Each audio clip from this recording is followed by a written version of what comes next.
Welcome to All Steelers Talk, your home for everything Pittsburgh Steelers, presented by allsteelers.com. What is up, Steelers Nation? Thank you so much for jumping on to another episode of All Steelers Talk. I'm Noah Strackbein, joined every Monday and Wednesday by my main man, Steven Thompson. Find us on youtube.com/All Steelers Talk or anywhere you get your podcast. Today, as always, we're recapping a little Tomlin Tuesday, diving into the Hall of Fame semifinalists, and going back to the Bengals game for a little TJ Watt shade that was thrown by Lael Collins. We'll toss that one right out there at the beginning.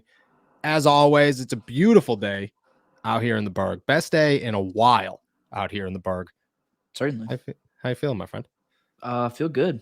It was an interesting Tomlin Tuesday. It's like the more I do this, the more it's a little easier to read between the lines on that guy. I think, he tries to give you as little as possible, but even when someone gives you as little as possible, you can tell when they want you to know things, when they're not saying things explicitly. So it's interesting listening to him, especially because this past game was like, we're usually during this Wednesday podcast, we look ahead to the next game, but that last game was interesting, just the way it played out. And I'm excited to dive back into it a little bit.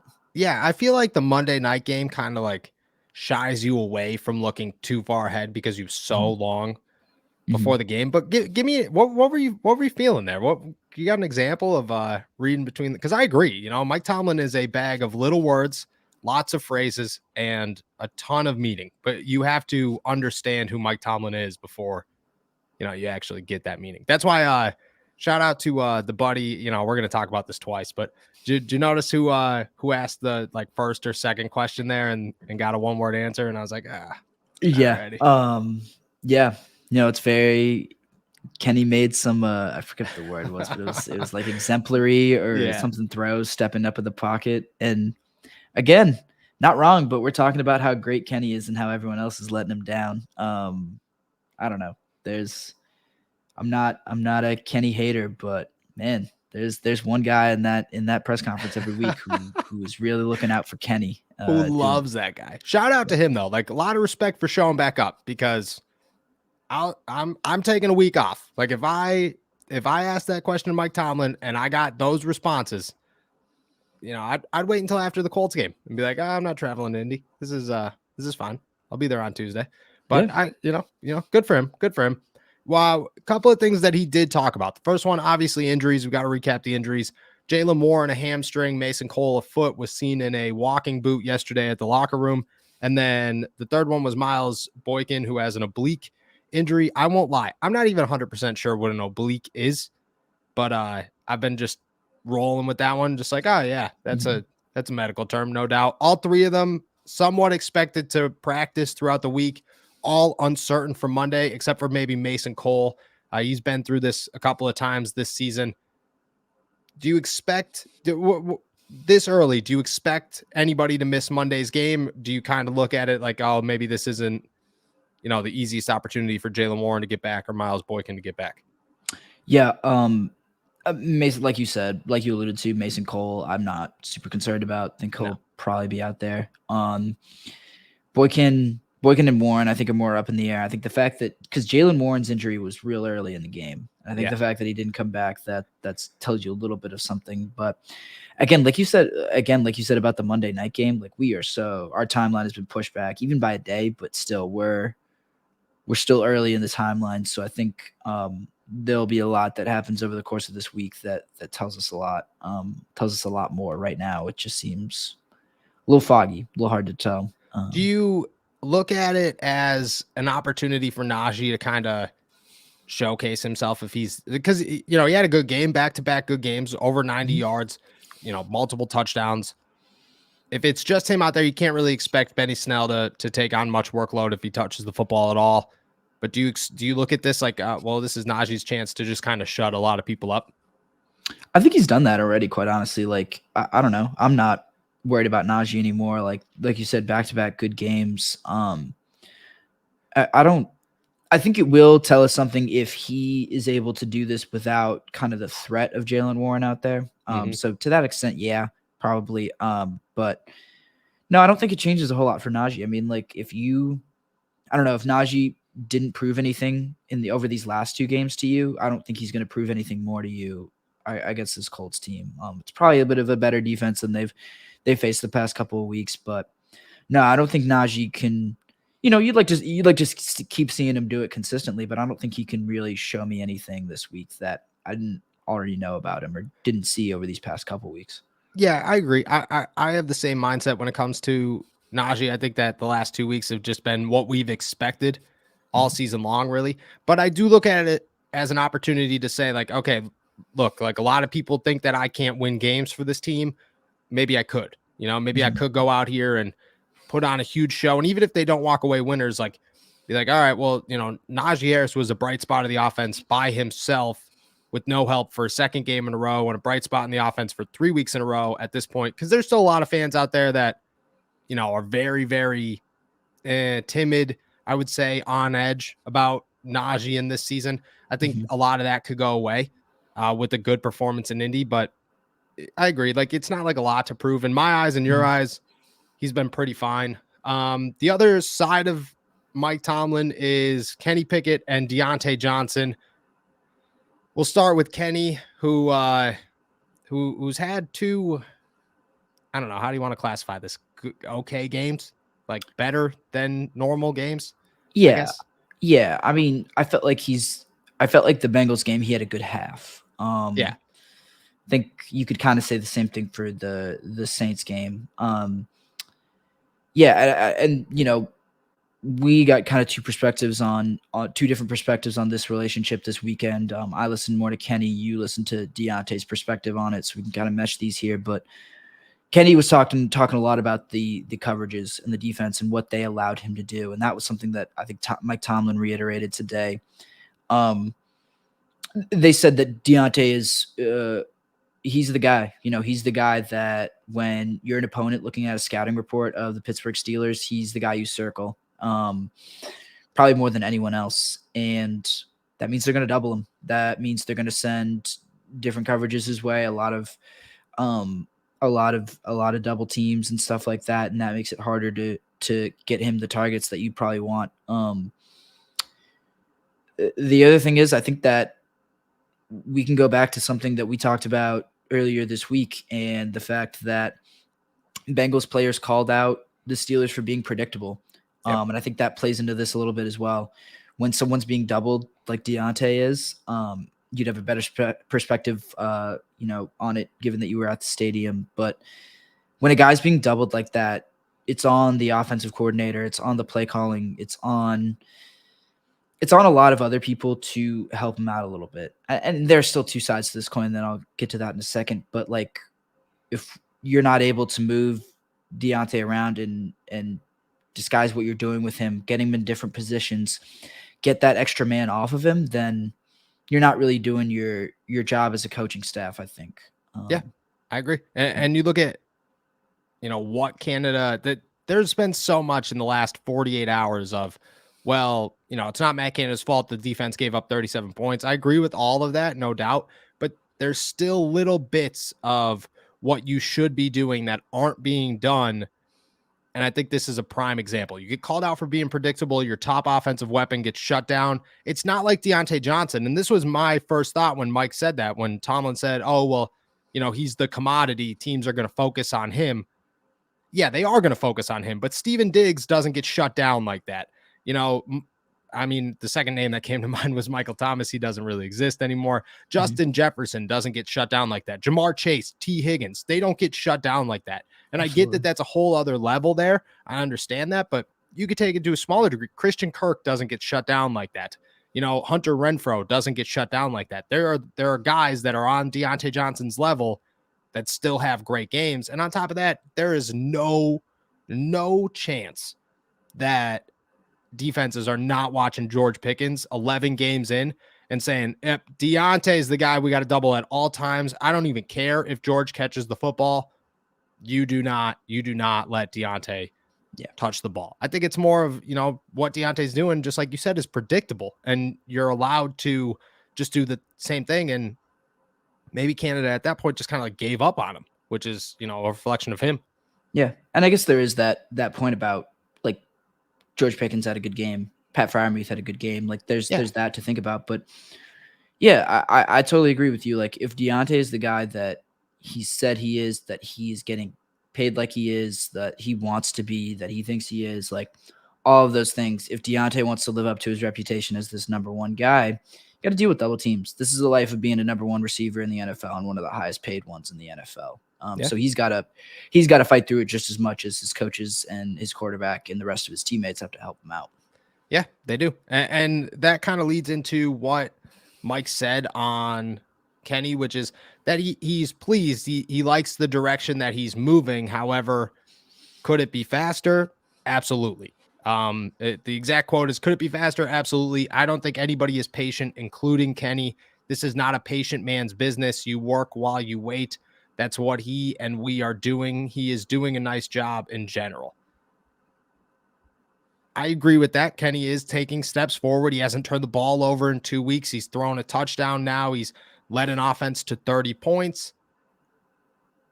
But it's slow. It's very, very slow. And where does that line end if you're the Pittsburgh Steelers watching Kenny Pickett before you start to worry? Not before you give up.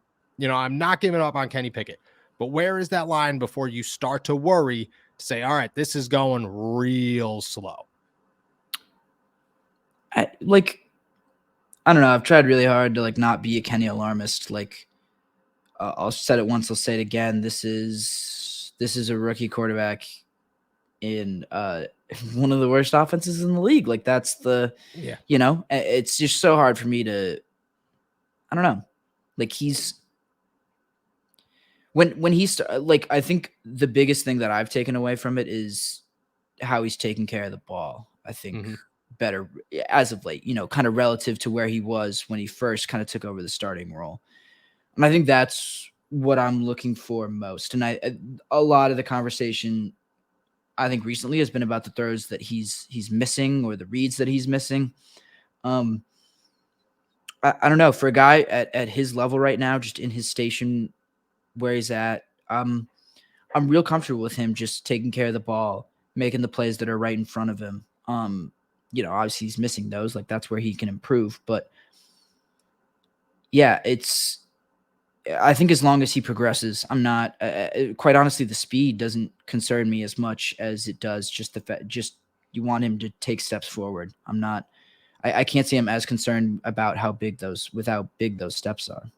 So I think I've asked you this a dozen times now, but what is that next step for you? What in your, checklist of progressions for Kenny Pickett? What is next on that list? Yeah, it's moving on from just not making mistakes, but it's the throwing guys open type of thing. It is the making those splash plays types of things. It is moving beyond being safe and being, reliable with the ball in your hand and being explosive at sometimes. That's, I think, the next step is, it doesn't have to be every time. You don't have to be Patrick Mahomes or Josh Allen right away, but you have to be able to threaten someone vertically, and you have to be able to put the ball in the end zone with your arm. That's what I think is next, because we've talked about it a little bit, but these drives that the Steelers are going on, even when they score, they are methodical. Methodical is one word for it. Slow is another word for it. It's they're not disciplined, or they're not disciplined or talented enough to be able to go on 10 play, 12 play, 15, 14 play scoring drives every time. You gotta get it all in one play sometimes. That's what really good offenses do. And it's not as simple as just, it sounds really simple as just make explosive plays. Why can't you do that? Why can't you just score 60-yard touchdowns every time? But no, you got to have those chunk plays. You gotta be able to make up a lot of ground really quickly and just limit the number of opportunities you have to set yourself back. Yeah. I think if he hit George Pickens in the end zone, right, on that play, I don't know if that wasn't his fault. That wasn't his fault. I mean, it was definitely, it would have made, George would have been real close. Like he would have had to drag his feet, but he definitely would have caught it if he didn't fall. He turned the wrong way, there was no need to turn before Kenny released that ball. But if he hits George right there, like in stride going into the end zone, we are not having the same conversation right now. And but that's the thing, is that he didn't. He threw it late. And that's, it's not on him that George fell. That was George's fault. But he still threw that ball late. And I agree with you. That's the next step, is you have to hit a point where those chunk plays are more natural. It's not just like, oh man, like he hit him, but it was still like he kind of got lucky there type of play. Like you have to be able to, that touchdown that should have been caught by George Pickens at the end of the game. Like that needs to be more consistent. You got to be able to find those guys when they're open and anticipate that they will be open. But I think that's the thing. And I want to say, like, I think that's the next step that he'll take, but I'm going to be more skeptical. I'm glad that you're not an alarmist, because I've definitely started to hit that point of worry for Kenny Pickett, and I don't want to. I'm trying very hard to restrain myself. Is it worry or like, I don't know. I just want to get a better read on, like, because I don't mean to keep saying this, but we're not that far into. No, it's 6.5 games. Really 6, because he didn't play half of the Saints game or half of the Bucks game. No, it's not like, it's not worry. It's not worry of how far he could go. It's not worry of like, oh, he's already progressed and peaked and this is as good as he's going to get. It's a more worry of like what can be taught and what cannot be taught at an NFL level. Like is his ability to process where receivers are, is that something that you can get out of him and kind of develop better? Because a lot of quarterbacks just make like really bad throws, but they're still like taking shots. You know what I mean? And like, that's okay, because at that point you just got to like calm a guy down. But with Kenny, it's more of, he just kind of seems afraid. And I don't know if that's the offensive coordinator. I don't know if that's the fact that he's only 6.5 games in, and the fact that he got thrown in at halftime of a game. And, really he talk about jumping on a moving train. He jumped right on a moving train in the first year of his NFL career on a bad team with a bad offensive coordinator with a bad record. So you toss all that together, you start to think, all right, yeah, that's fine. And that's why I like to calm down. Like, I tried very hard to be realistic about the situation, but my concerns are more like, what can you get out of him to develop into a better quarterback? And also, like, how handicapped is he because he doesn't have the coaching staff around him to actually develop him into a quality quarterback? He's basically, as of right now, he's got to do this by himself.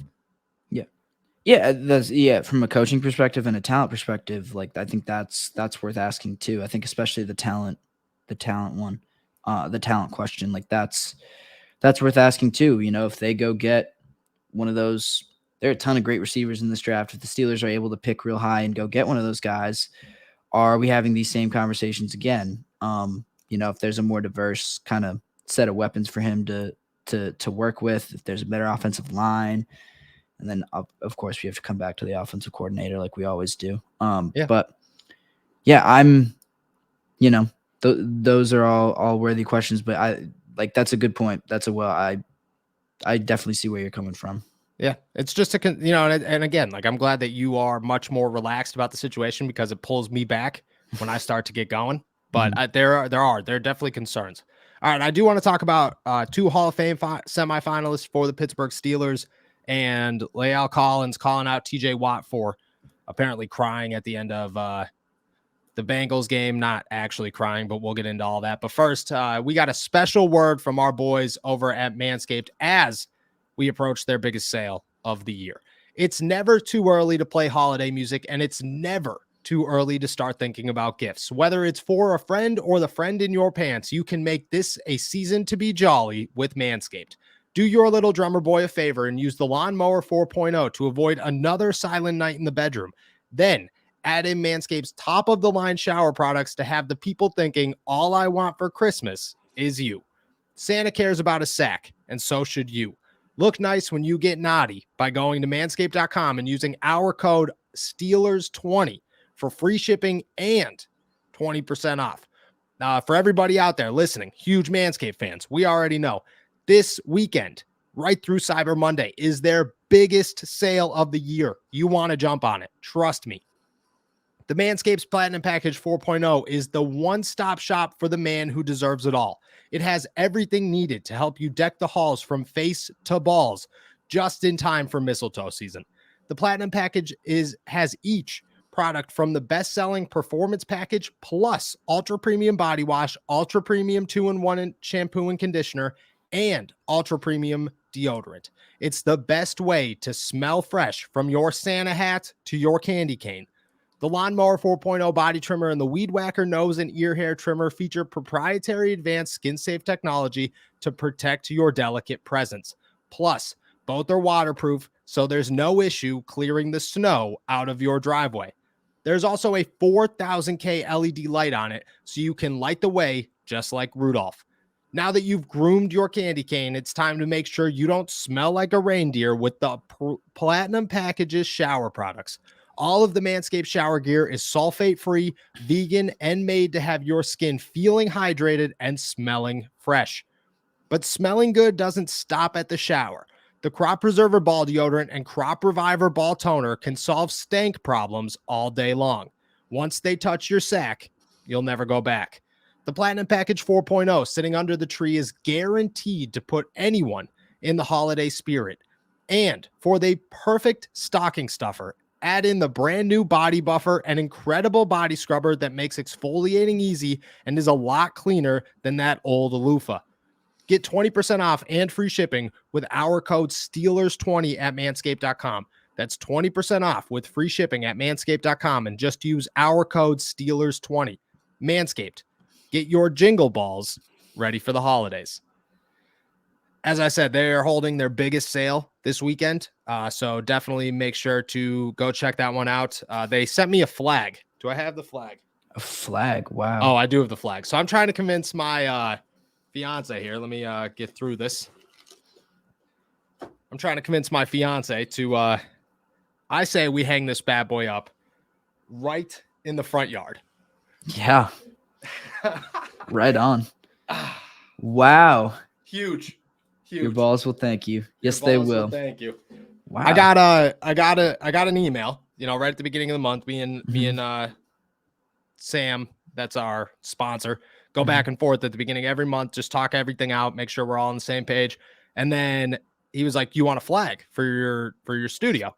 And I was like, "Yeah, sure." And as you could see, not a lot of space. So I thought it was like a little flag, like something I could hang somewhere that Manscaped's been very good to us. I appreciate them. The fans obviously appreciate them. If you've ever read our comments, which, we do from time to time, it's literally just 90% of love the Manscaped reads, love talking about balls. And I'm like, yeah, same. So I was like, yeah, send it over.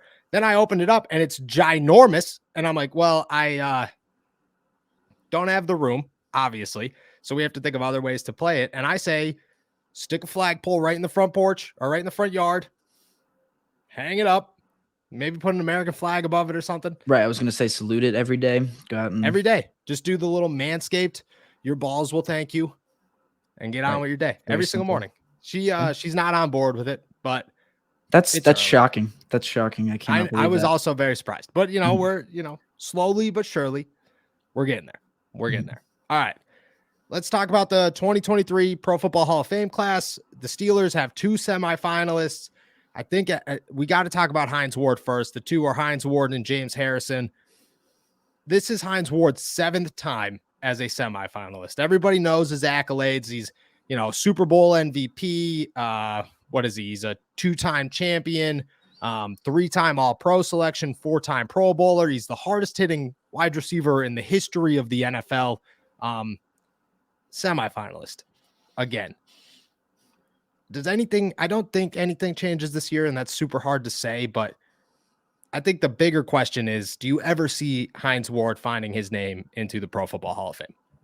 Well, I mean, yeah, if it was up to me, he would have been in a while ago. I don't know. Like this feels like a no-brainer. And it sucks because you can't, I don't know. Hines Ward can't come back into the league and rewrite his resume. Yeah. So once you hit like a few years after, it's really hard to see anything changing, and I think that's a real shame because I feel like most of the people you would ask, not just in this city, but I think around the country, people who just watch football, and were watching football during his time, this should be a no brainer, and it hasn't been. Yeah, and that's the toughest part. So for one, like getting in as a wide receiver is nearly impossible as it is. It's ridiculous. I remember when Tim Brown got in like 5 years ago, and I was like, this dude's been retired for a decade now, and he's now getting into the Hall of Fame. Like that doesn't make any sense. Tim Brown was one of the greatest wide receivers of my generation. Mm-hmm. And it just gets bigger. Like Devin Hester is a prime example. Well, if Devin Hester doesn't get in this year, I'm giving up on the Pro Football Hall of Fame because that dude's the greatest returner of all time. I think me and you have gone back on maybe he wasn't supposed to be in as a first ballot Hall of Famer, but in my head, it's like the easiest to say. He's the greatest returner of all time. He needs to get in, but he's a wide receiver, so that's tough. Torrey Holt's on there, and I think that's the question this year. Like if they will take a wide receiver, and I think it's almost like guaranteed that they have to because of the names on there. Does he stand out above Anquan Boldin, Devin Hester, Torrey Holt, Andre Johnson, Steve Smith, and Reggie Wayne? Reggie Wayne's tough. Reggie Wayne's tough. Reggie Definitely Wayne's the toughest one. Outside of if you remove Devin Hester and put him just as a returner, I feel like Reggie Wayne's easily the hardest one. Oh yeah, Reggie Wayne. Probably, I would, if you made me pick one of those guys, like Reggie Wayne, probably the one I had to pick. Devin Hester, like that's a few of those guys definitely should be in there. There's only 2 or 3 I think that I would pick out from that list that should be in over Hines Ward. Like if you were making a rank, like most deserving from most deserving to least deserving, Hines has got to be like, I don't know. I would put him above Anquan Boldin. Oh, definitely.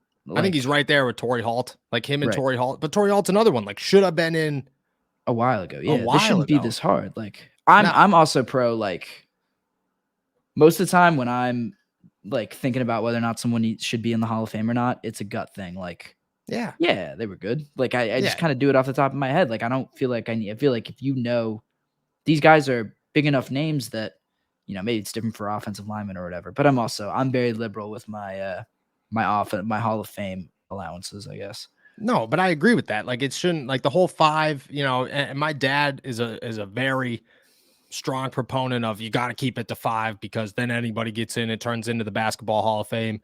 And I'm like, but sometimes like the NFL is totally, there's 22 guys on the football field at one time.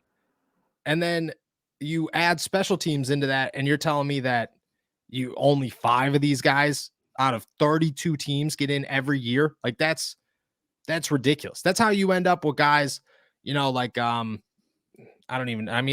this list, like Devin Hester, like Torrey Holt that aren't getting in, like Hines Ward. So I don't know. It's going to be. Yeah. Like I hate to break it. I hate to break it to people, but there's a lot of good football players. Like there. Oh, a ton of good football players. Like why do we have to do this every year where we think that being good at football is like a zero-sum game. Like if one person's good, then another person can't be. Like it's the most frustrating thing. And they do it with every sport, but like, I don't know. I feel like, go ahead. I don't know. Think about this, like this list alone, the 28 people on here, like you could go through it. Eric Allen. I'm not going to lie. I don't really know who that is. Jared Allen, in my opinion, Hall of Famer. Willie Anderson, Hall of Famer. Rondé Barber, Hall of Famer. Anquan Boldin, maybe. Borderline, I think. Henry Ellard, I don't really know who that is. Jahari Evans, don't really remember him. London Fletcher, Hall of Famer. Dwight Freeney, Hall of Famer. James Harrison, Hall of Famer. Rodney Harrison, Hall of Famer. Devin Hester, Hall of Famer. Torrey Holt, Hall of Famer. Andre Johnson, I think another borderline, but I think he'd get in, and I'd put him in over Anquan Boldin. Yeah. Albert Lewis, don't know who that is. Robert Mathis, Hall of Famer. Darrelle Revis, Hall of Famer. Steve Smith, Hall of Famer. Fred Taylor, Hall of Famer. Joe Thomas, Hall of Famer. Zach Thomas, Hall of Fame. That's another name. Zach Thomas should have been in the Hall of Fame 10 years ago, and he's not. Yeah. Hines Ward, Hall of Famer. DeMarcus Ware, Hall of Famer. Ricky Waters, Hall of Famer. Reggie Wayne, Hall of Famer.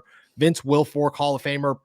Patrick Willis, maybe just because his career's short, but if he finished his career, it would have been a no-brainer. Oh, yeah. And I still even think now he gets in. And Darren Woodson, Hall of Famer. Like, that's 27 out of the 28 guys that you're just like, well, they should all be in the Hall of Fame. And you're going to pick 5 of those. I mean, you're going to narrow it down to 15 and then you're going to pick 5. Like, that just doesn't make sense. On the other side of that, though, do you think James Harrison is a first ballot Hall of Famer? Do you think he does find his way in here with those guys that I just named, which is tough? I know, like, so hard.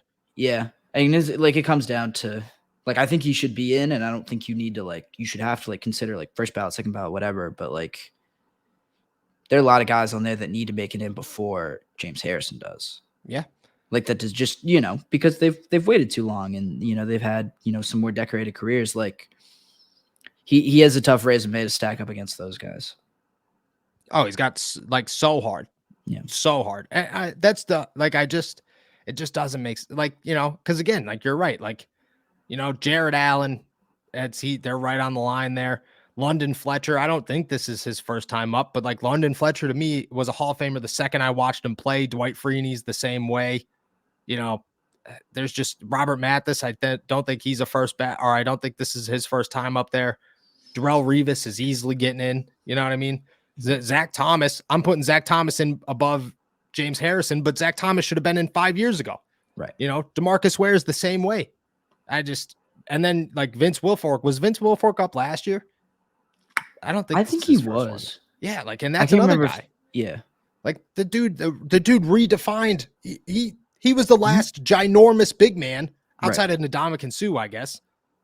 But he should. I mean, Vince Wilfork was unstoppable. Like, nobody was 400 pounds able to do what he could do. Right. Nobody.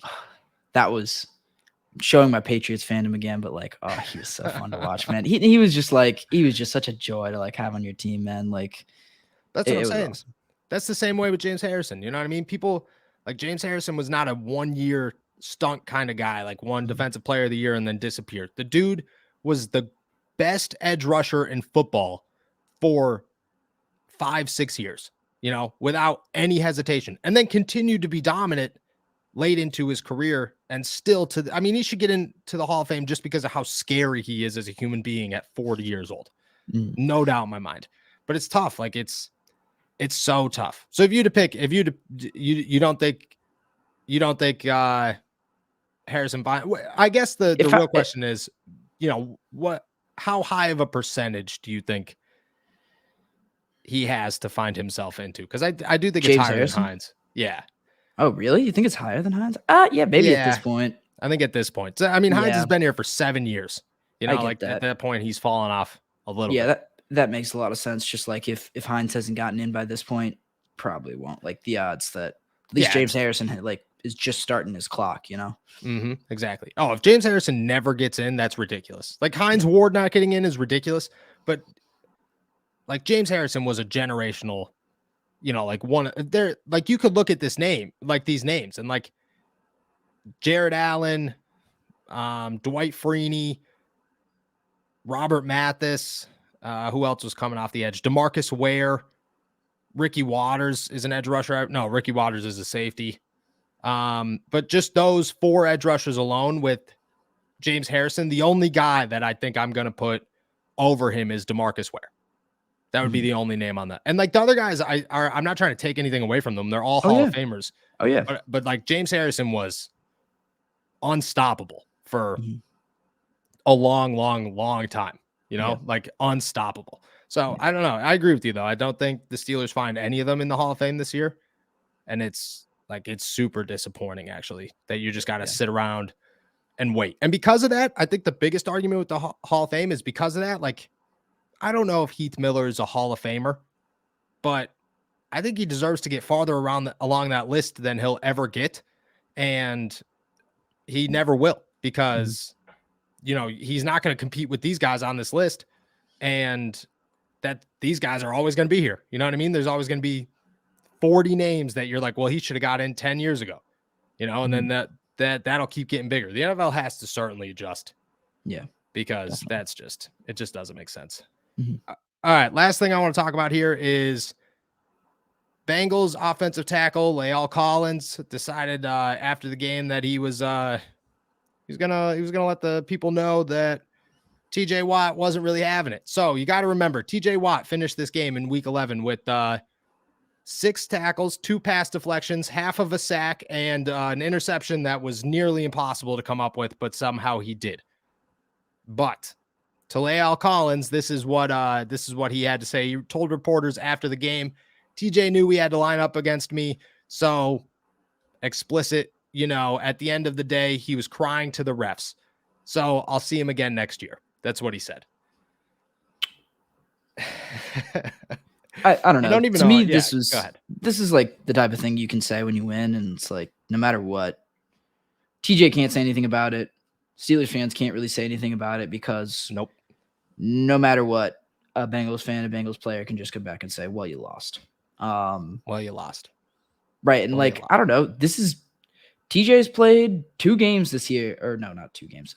He's played 2 games against the Bengals this year, and I don't know. He played really well in both of them. I don't know what to tell you. But I don't know. That kind of all goes by the wayside when you lose, and that's the unfortunate thing. But I don't think TJ is going to put any stock in this. I doubt he cares at all. I don't think anyone else should really, honestly. But it's interesting. It's AFC North football, man. This is what the rivalry is. Rivalries are stupid sometimes, but that's what makes them rivalries at certain points. No, very true. Very true. I think he will use this as fuel next year. He won't ever say it out loud, but I think next year when these two meet up, he's going to eat his lunch. It's going to be ridiculous. That being said, he was definitely complaining a lot to the refs, but he should be complaining a lot to the refs because TJ Watt literally gets tackled. There was a play where he actually got tackled, and I tweeted out TJ Watt just got tackled because that's how you have to defend TJ Watt. So I think he's got every right to complain to the refs. I just don't know. He's TJ Watt. He'll never get a holding call in his entire life because he's TJ Watt. They're not even going to bother looking his way and even if they do, what are they going to do? Throw a flag? Be like, oh yeah, you should have done better against TJ Watt. No, you can't do better against TJ Watt. That's just what it is.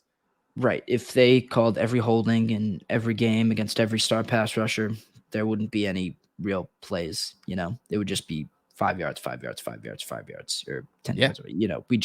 We'd be watching penalties for the entire game. Yeah. And that's what I'm saying. You can't get past that. But to call him out, I think he's just asking, bold. Bold. Right. You can talk a little trash with your teammates, I guess, but I don't know. You're putting Joe Burrow in danger. That's what right. That is the other thing. Yeah, because imagine if somehow the Steelers turned this season around, found themselves in the postseason, and for some miracle of a reason, Hallmark Christmas movie, TJ Watt versus La'el Collins happened. Wild card round. TJ would have 7 sacks, and Collins would have he might lose his job. He might lose his job over what TJ Watt would do to him. And a normal player, that's whatever. But this is TJ Watt, who's one of the scariest human beings on the planet. And just he's probably got more motivation than anybody will ever know. In 40, 50 years when TJ's retired and, just sitting around and they make a football life of TJ Watt, he'd be like, yeah, I actually had a room where it had every bad thing that was ever said to me. Anytime somebody talked smack on me, was all in this room, but nobody, not even my wife, ever saw it because I never wanted it to get out. And I guarantee you that there's no way he just forgets. And he's just yeah, I'm just this good. And I don't need any motivation. No, he's this good because he's that motivated. Definitely. Yeah. Yeah. It's bad. Absolutely. It could be bad, but it was a bold move by La'el Collins. Yeah. It was a little bit of I think I know you. I'm not going to see you again until next year. Yeah. So. There's no way they would have said that if they won in week 1. Zero chance he would have said that because that's why he fit. So I'll see him next year. That's why he ended it with I'll see you next year because he knows that if I'll see him in week 11, totally different story. Right. Totally different story. All right. We're heading out of here. Thank you guys so much for jumping on to another episode of All Steelers Talk. Make sure to subscribe to us on YouTube, youtube.com/All Steelers Talk. Find us anywhere you get your podcast. Check all of mine and Steven's workout at allsteelers.com. For everybody and anybody watching, please have the best Thanksgiving. We wish you nothing but the best on your holiday. We will be back, or I will be back on Friday with Derek. We all have podcasts dropping from now till then, so make sure that you check everything out. Enjoy your holiday. Enjoy the gorgeous weather outside in Pittsburgh. Peace.